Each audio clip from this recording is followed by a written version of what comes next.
I was very successful as a salesperson, and one decision one day pissed me off. I quit, and I'm like, I'm going to start a company. And my wife, God love her, she's like, go for it. And I'm like, what? She's like, yeah, go for it. And I'm like, all right.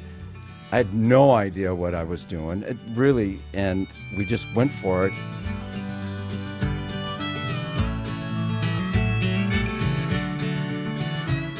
Welcome to Curious Builder Podcast. Welcome to the Stories of the Scars, or as you know it, Losers are Winners. Today I'm joined with Paul Cramer out of Minnesota. What's up, Paul? Nothing. I'm just excited to be here. I am too. You're an author, which is pretty cool. You've got a cool book we'll talk about a little bit here in a bit, but why don't we dive straight into it? Give us a quick intro on who you are and why you're here, and we'll get into some of these lost stories. Yeah. One, thank you for having me. Two, Paul Cramer. I am, as Mark and I were just talking, I'm a recovering entrepreneur and individual contributor all at the same time, and an author. But writing is my hobby, so I really enjoy it. But prior to that, I owned a software company, and now I'm currently a growth architect for a digital consulting firm. Interesting. I like that, growth architect. So basically scaling. Basically, storytelling. I like the way you say it better. It's a sexy word of saying I'm in sales. That's the inferiority complex in me. You're in sales, and everyone's like, that's a nothing burger. It's not very interesting. I like the architectural one, especially to the audience. This is way better. Well, it's funny. I have a friend of mine who's writing a book. He's a teacher called something about the quiz. We'll have him on at some point too. But like a lot of people say they want to write a book, but most people then stop and like, well, what am I going to write about? Let's talk a little bit about the book real quick, and then let's talk about some of your, because I'd love to know what's hard about writing a book. Okay. So the book how long have you had the book out? The book I originally wrote and published in 2022, and just kind of life got going and kind of forgot about it, self-published it, and then I reread it this winter, and it had I had a different perspective as it relates to that. And so I decided to republish it because I'm writing another book. And they say, if you're an author, the best thing you can do for yourself is once you write your first book, start writing your second book. You shouldn't have a lot of years between books if you want to write multiple books. So I reissued Burnt Peanut Butter Toast, The Way You Survive Something Becomes the Way You Live Everything, as an opportunity, one, to really bring what I was thinking to a broader audience, and then two, just build some momentum. I was an accidental author. So I had a software company. We sold it. I was part of the leadership team. That company got sold. They no longer needed me. And I toyed with the idea of retiring, and it was short-lived. I wanted to start another business, and my wife was like, oh, hell no, that's not going to happen. We've gone through that. And so I had a couple months between when I was going to start to work again, and I always said I wanted to write a business book. So I sat down to write a business book, and I was really going to talk about the trials and tribulations of being an entrepreneur. It sounds sexy, but it is a lonely endeavor. And my experience, I can't speak for all entrepreneurs, but the day I sold my business was probably one of the worst days of my life. It was not what I expected. It was very anticlimactic. And really, I think a piece of how I saw myself was gone. Now, who am I? That was kind of the thought. And so I wanted to write this business book. And as I sat down to write, it turned into much more of a memoir. It is a memoir. And really how my survival patterns that I developed earlier in age and as through adulthood really started to inform a lot of the decisions that I made, and candidly handicapped any growth opportunities I had with the company that I had started. In fact, those handicaps probably cost me a lot of money because I had to do everything myself. If I didn't do it, it wasn't going to be done right, or it wasn't going to be done when when I wanted it done. So it's just really a mirror to, I think, people in general of, we don't realize that how we survive and experience an uncomfortable moment. Maybe it's bullying, maybe it's something else, how that starts to inform a lot of the decisions that we make. Interesting. Just only touch on it real quick here. I had mentioned to you when we were talking about, like right now, our Monday episodes, we're reading The Psychology of Money. In chapter 1, it said the most powerful influence on how we view money is how our parents viewed money. And the reason I'm bringing it up right now in relation to what you just said is, the things that we go through, obviously it's common sense. It informs our decision making. I was just running this morning, I was talking about confidence. But if you aren't in a household where confidence is sort of instilled in you as a kid, is it self-esteem? Is it bullying at school? Whatever it might be, like it takes longer to discover that. And entrepreneurship is a very abusive sport in the sense of like, God. And nobody is harder on you than yourself. Entrepreneurs are brutal to themselves. Oh, I can remember I was trying to raise money, and my wife would know, who are you meeting with today? What are you talking about? And every day I'd come home and she's like, how'd the meeting go? I'm like, it was a meeting. We had a good meeting. She's like, and she was always so excited. And each meeting was just one more hit to my self-esteem. Raising money for a software startup with no revenue to show is not for the faint at heart. And we started Barometer, that was the name of the company, in 2008, right after Bear Stearns went bankrupt. So trying to raise money was an act of God. And literally, she saw me just fall apart in that 6-month period of time. It was... And was that the company you eventually sold? It was the company that so we it was eventually successful. sold. Yes. Well, give us just a quick high note so we don't have enough time to go into the whole story. What did you grow it to and when did you sell it? Because what I'm really after is this feeling of when you sold it, that feeling that you felt like a part of you was gone. I'd love to really talk more about that. Yeah. So we tried to raise money. We raised a little bit of money, and we came to the realization, I had a business partner at the time, we came to the realization that managing all this little amount of money, but it ended up being about 10 people, was just not worth the rub. I would have been spending all my time managing the few thousand, a couple $100,000 that we raised. And so we didn't take any money, and we decided to bootstrap it. We consulted during the day, worked on it at night, hired people. Any money that we made, we put right back into the business.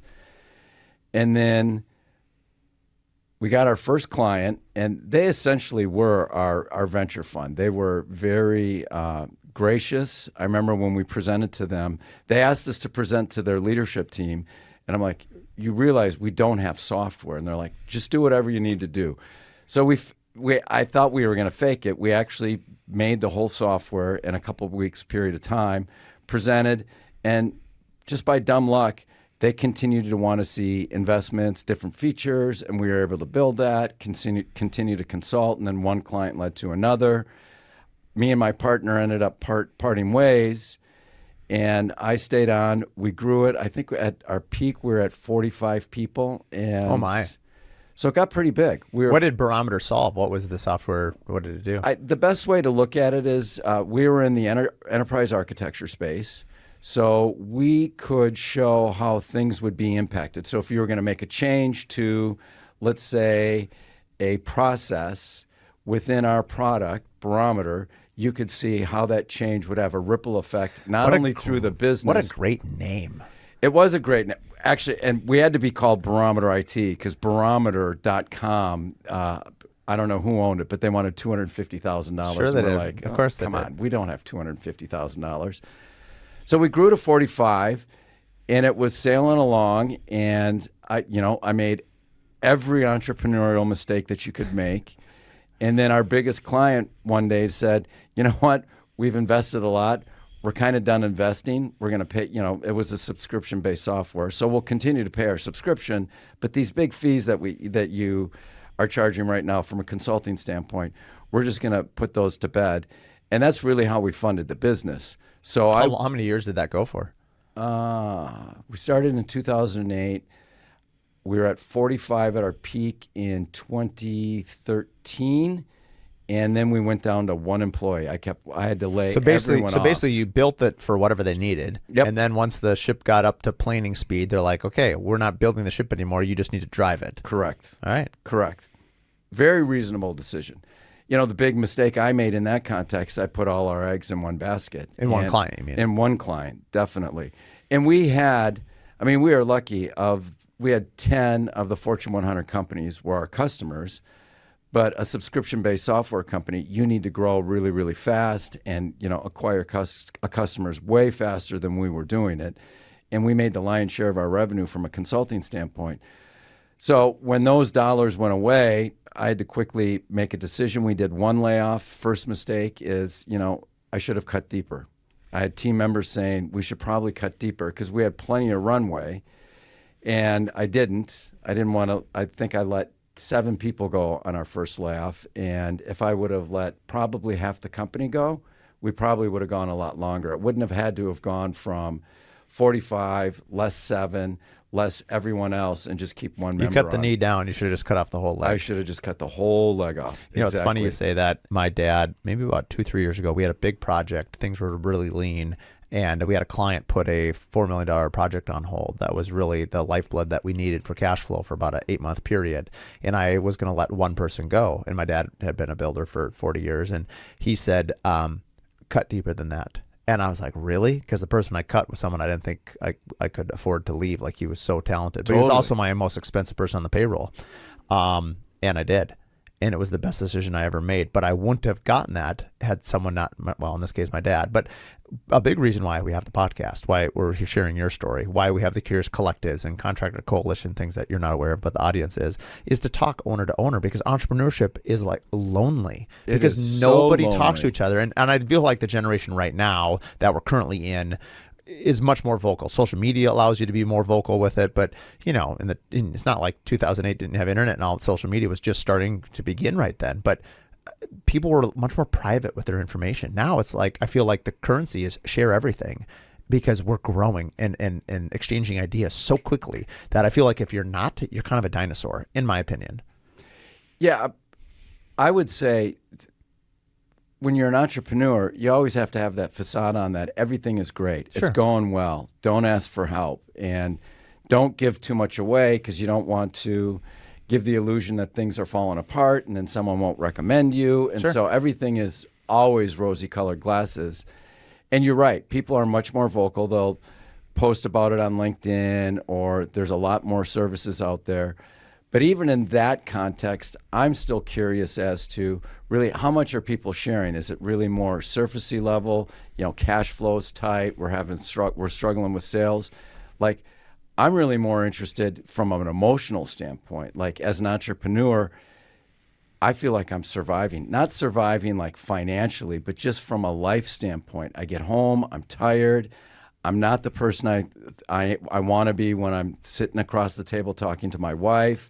I barely am present when my kids are around. I'm confusing like being present with being present, proximity with being present. Yes, that's well said. And I feel like that's the stuff a lot of really just people in general don't talk about. We're surviving and we don't even really realize that really at the end of the day, we're doing those things that have gotten us ahead, but those may not necessarily be the things that really drive us or we're passionate about at the end of the day.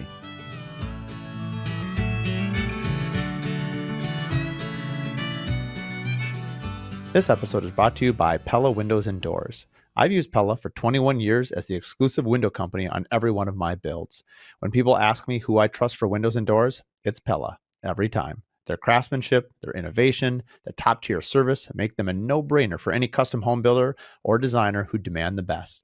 Whether you're designing something bold or building something with timeless elegance, Pella has you covered. They're also the only window company that has a lifetime warranty on all of their windows. I've gotten to know all of their people at Pella Corporate, as well as locally here at Pella Northland. I'm proud to call them our partners and our friends. Visit Pella.com to learn more and connect with your local reps today. Also, for more information, you can listen to episode 1, where I interview their founders, as well as episode 109, where we talk about the innovation at Pella. I've been doing this for 22 years, and I've said this a lot, but just because you haven't heard it, is like at year 18, I was burned out. I was ready to be done. And really, the Curious Builder sort of saved me to continue to be an entrepreneur, talking to people. I mean, honestly, it was a therapy. I mean, these are therapy sessions For sure. and it was so enjoyable, and it got my spark back. Like, oh yeah, I love this. And then I'm doing a home right now called Misa Hus, which is the first spec home I've done in 18 years, 16 years, and I fell back in love with building, because you could be an entrepreneur but not be in love with, it sounds like you've exited a few companies, but like.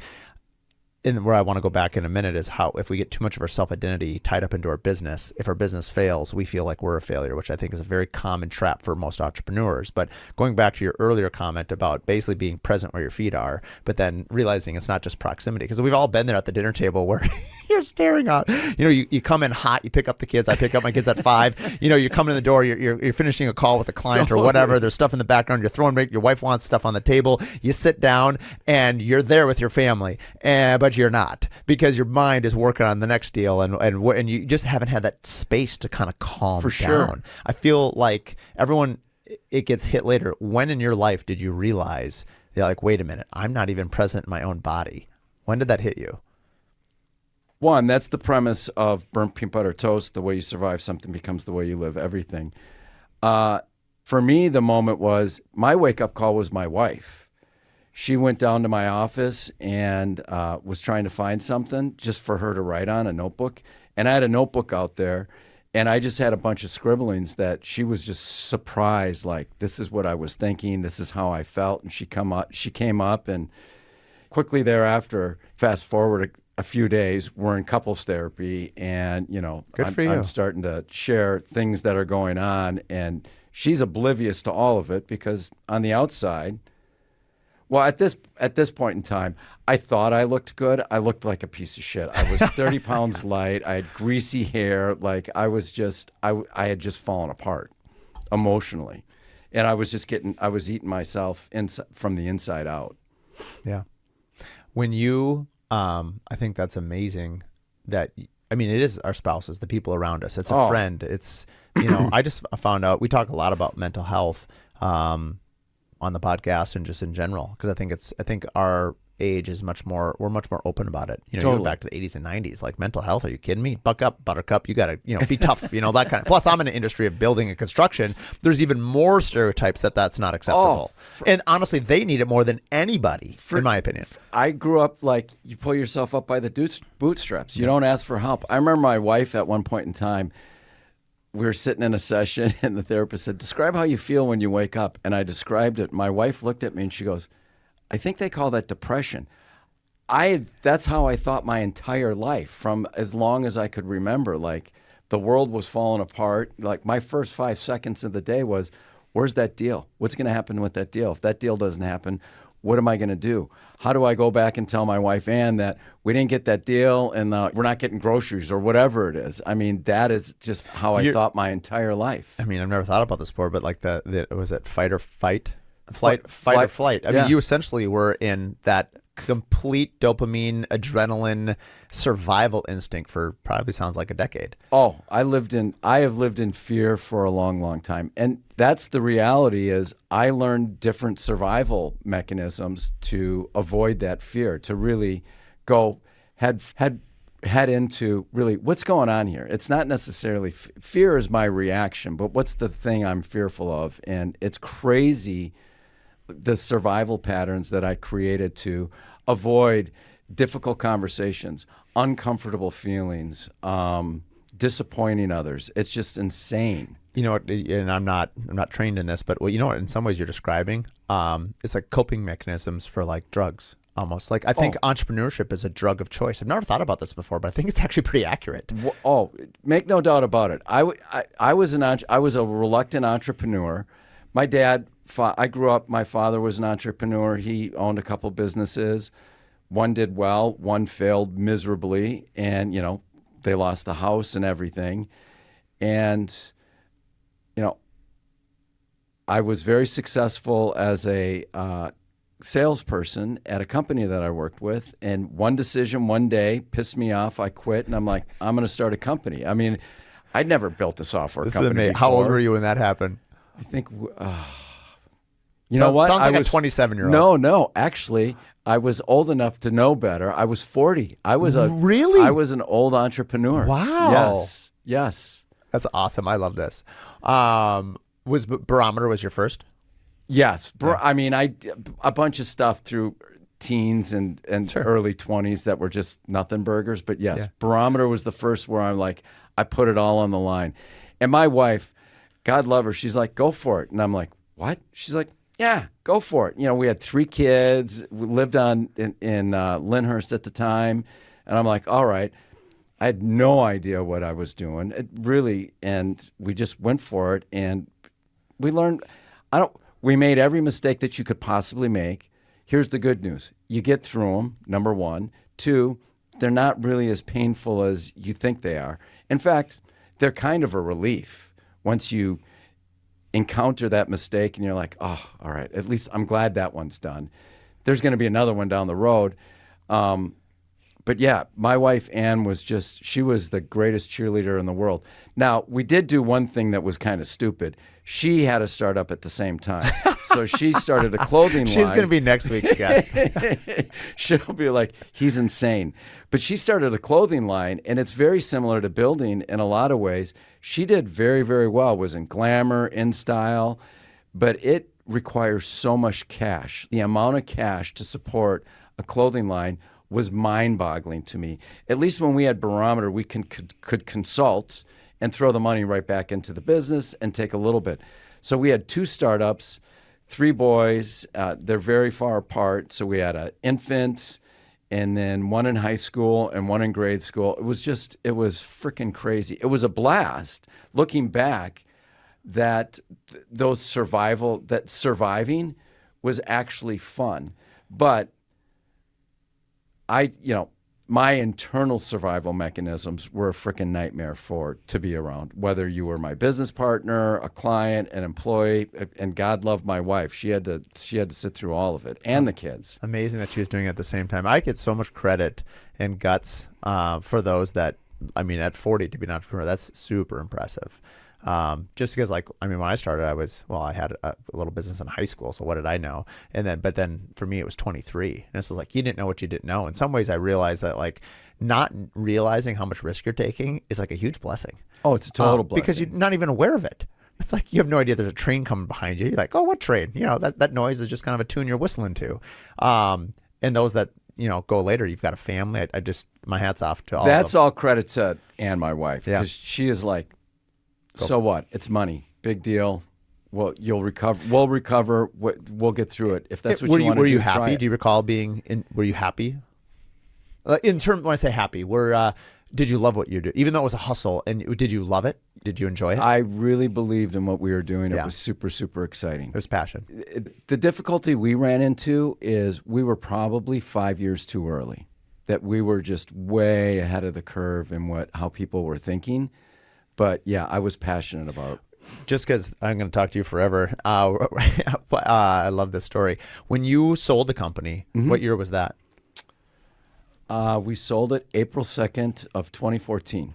2014. Okay, so it ran for about 6 years. What you said when you sold it early in the podcast that you kind of felt like a part of you was gone. Let's talk a little bit about that. What did that feel like when you sold it, and why wasn't there joy?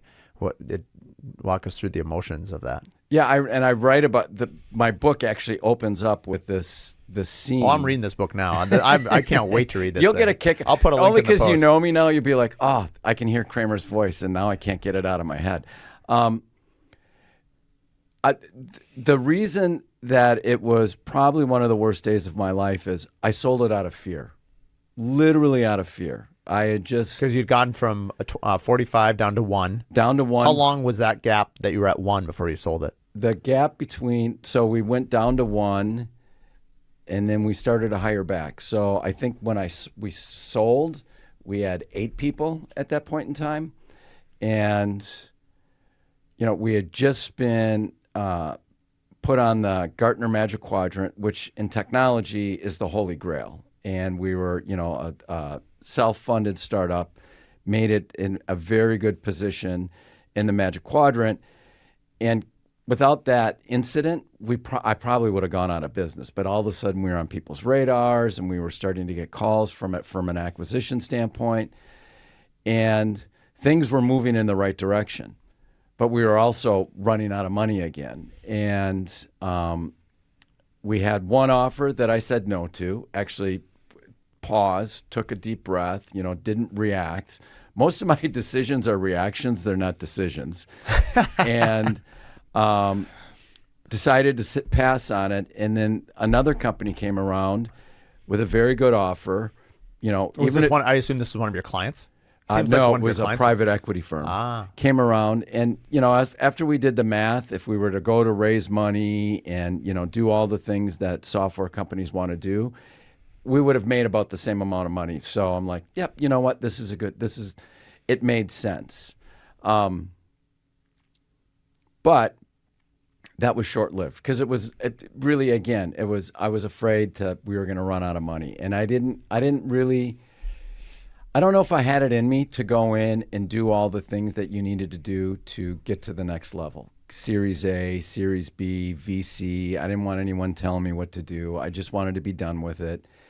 And it was more money than Ann and I thought we would ever have or make. And I'm like, all right, this seems like a good idea. But to your point, all of a sudden, I don't want to say my identity was gone. I had nothing. I didn't have an excuse to be the asshole that I started to become. If I was being a dick or an asshole, I could say, I'm running a business, it's a startup. Interesting. So basically you change your personality into being someone you didn't like or want to be, and yet without the crutch of sort of that addiction being gone, you still were the person you didn't want to be. Totally. I didn't have the crutch anymore. Like, I couldn't be the crabby dad at dinner thinking, coming in, you're right, coming in hot, on the phone, trying to close a deal, everyone's waiting to eat, and I'm like, one more minute, and the call goes for like a half hour, and then you sit down, and I'm the first one done, and I'm sitting there patient, like, come on, everyone get done. Dad's got stuff to do. And I didn't have that crutch anymore.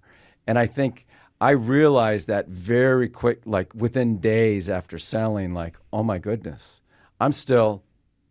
all the reasons that I said I was crabby and stuff was because I had a business. Now I had nothing to worry about. No personal guarantees. We had a big account. We could do all the things we wanted to do, but I was still the guy trying to manage and control and orchestrate every little thing. And, it just... So you're 46 at this time. Yes. How did you, so what did the next couple of years look like to undo some of that? Because you don't seem like a dick now. No.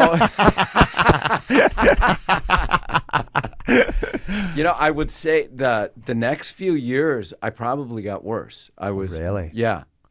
Unfortunately, yes. Was it just because you had time? Like what? Looking back now, yeah, I had a lot of white. I call it white space. I had a lot of white space, and I was the kind of guy that if my calendar showed open and there were no other meetings, and then someone put a meeting on my calendar, I'd be like, what the fuck? Don't you see there's no meetings on this day? Like, give me the space. Put it next to all the other meetings.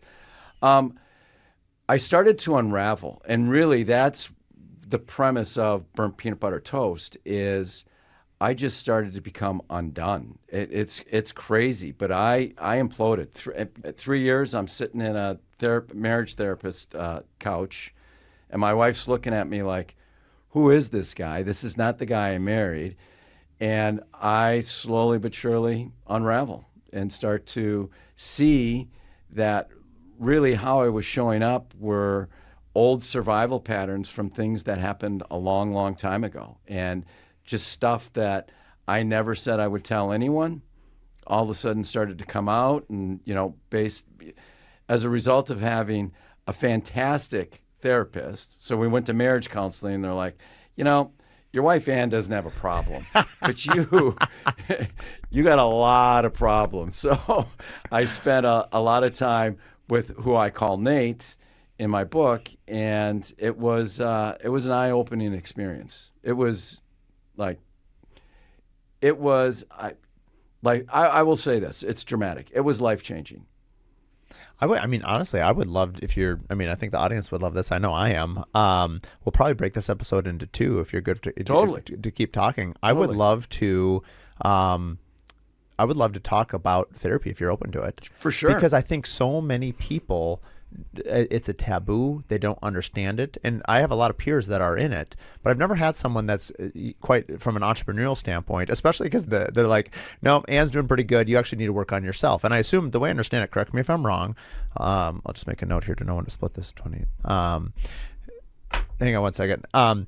Audience, this is too good. We got to make sure we come back for a second week. So if you like this episode, we'll see you next week to conclude this episode.